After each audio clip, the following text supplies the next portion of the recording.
Titanic कि जिसका मतलब होता है बहुत ही बड़ा और मजबूत। लेकिन टाइटैनिक भले ही मजबूत होने के बावजूद भी क्यों 14 अप्रैल 1912 की वो रात 11:20 पर क्यों टाइटैनिक डूब गई? आखिर टाइटैनिक के साथ ऐसा हुआ क्या था? टाइटैनिक 10 अप्रैल 1912 ये वो दिन था जब आरएमएस टाइटैनिक साउथहैम्पटन से न्यूयॉर्क की ओर निकला था। टाइटैनिक जहाज के कैप्टन 62 साल के सीनियर एडवर्ड जॉनसन स्मिथ थे। जहाज में बड़े बड़े लोग जैसे कि एक्टर्स, इंडस्ट्रियल्स और रॉयल्स बैठे थे। ये जहाज 269 मीटर लेंथ में और 53 मीटर हाइट में था। ये जहाज उस समय 7.5 मिलियन डॉलर्स से बना था, जो आज तकरीबन 400 मिलियन डॉलर्स के बराबर होता है।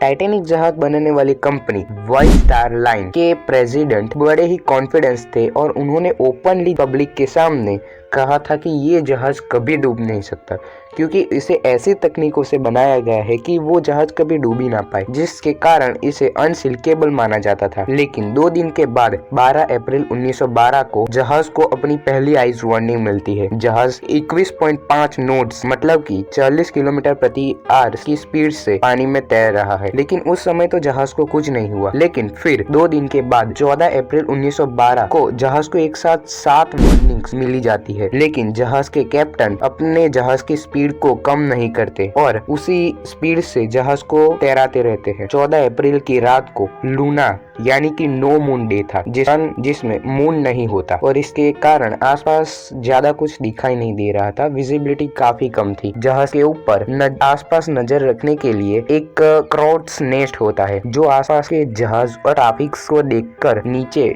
कप्तान को बताता है। रात काफी थी और ठंड भी बहुत ही ज्यादा थी, जिससे आंखों से आंसू टपक रहे थे। और उस समय क्राउ नेस्ट में फ्लैल्ट बैठे थे। सामने ही उनको आइसबर्ग दिखता है। वो 3 बार तुरंत ही बेल बजाते हैं अपने प्रोटोकॉल के हिसाब से और नीचे ब्रिज पर जाकर कॉल करते हैं अपने ऑफिसर को और बताते हैं कि जल्दी जहाज को घुमाओ। विलियाना मुरडस थे उस समय और वो इंजन रूम में तुरंत ही दौड़ कर जाते हैं और जहाज को लेफ्ट मोड़ने के लिए कैप्टन से कहते हैं।